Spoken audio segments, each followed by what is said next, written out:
hey, welcome to the Retro Tech channel. So today I want to talk about this camera. And this camera here is the Canon PowerShot SX210 IS. Just take a moment to admire the beauty of this camera. This camera is so good looking, and I'm not exaggerating. The profile of this camera just feels right, and it's got this groove in the top here that feels really nice to just place your hand in it like this. It's ergonomically, it feels just right, because this is really how you're going to be shooting with this camera, and it feels nice to hold. So this camera is a 14.1 megapixel camera, and it has 14 times optical zoom. Now I'm going to turn it on and I'll go through some of the functions with you. So the button to the on and off button is right there. Gives you a nice welcome ding, and this is how the screen would look like.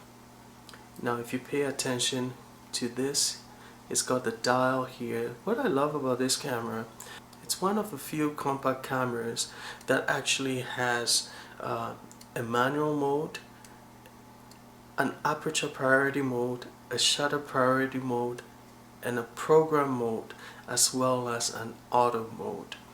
So I'm going to take you guys through some of the modes here. So you switch the manual mode, that's the splash screen right there, and now you get to see how dark it is. The image is turning out so dark because I will actually be able to adjust both the aperture and the shutter speed. See? That's pretty cool. So you can manually adjust your shutter speed and your aperture.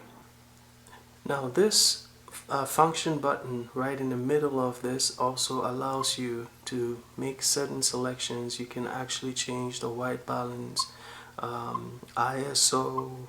You can also have the exposure compensation. You can increase it by several stops if you're interested in that. Those come in handy at different times.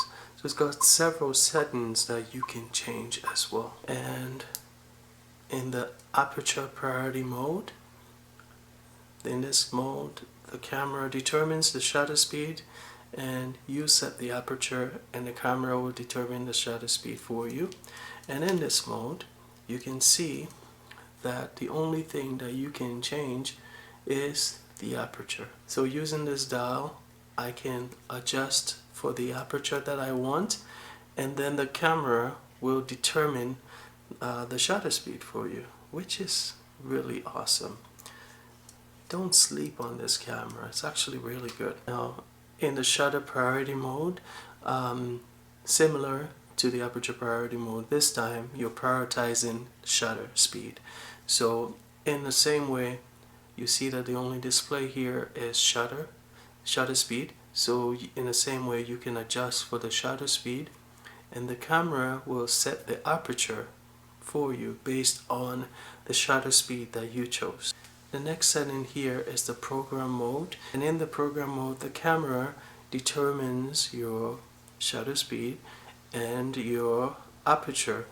However, you still get some leverage on controlling the all white balance or the ISO. So in the program mode it still allows you some options, even though the camera is still setting your shutter speed and your aperture. And the difference between the program mode and the auto mode, which this also has with the green setting right there, is when you set it in the auto mode, the camera only gives you a few options, only very few options, like the size of the image, and I think it also gives you recording pixels and the compression of your image. Really, that's it. You can't get to change the ISO or even the exposure compensation. You can't do that. You can only do that in the other modes. So that's the difference between the auto mode and the program mode.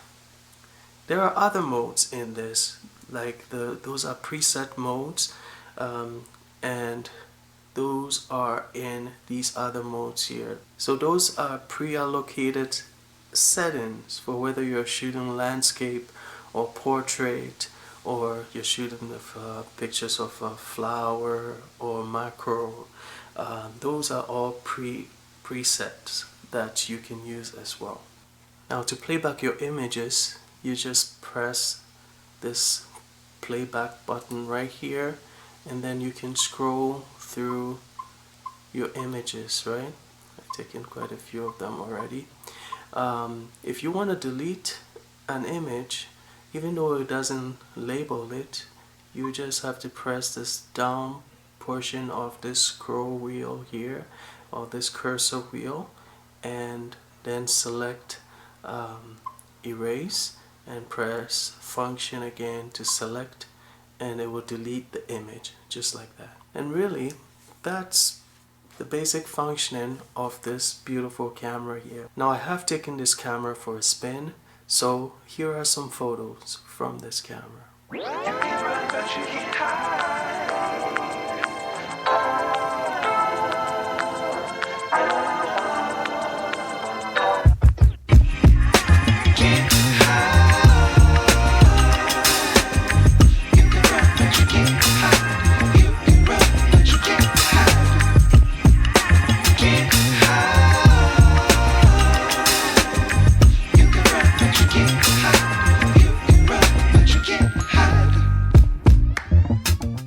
And I also took the time to record some video from this camera. So let's go check it out.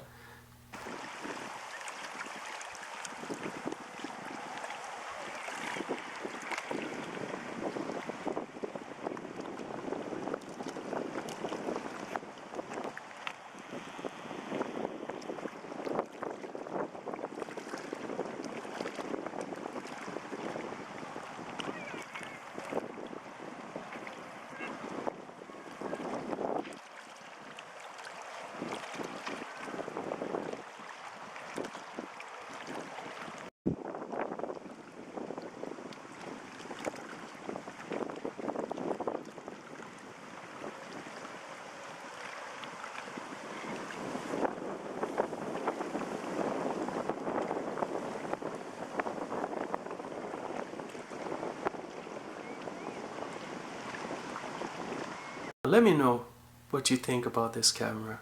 How does it compare with the other retro digital cameras that you own or that you are familiar with? Leave a comment in the comment section below, and please share and like this video, and also subscribe to this channel. And I appreciate you guys for the support you give me and the support you give this channel. Thank you so much. You take care.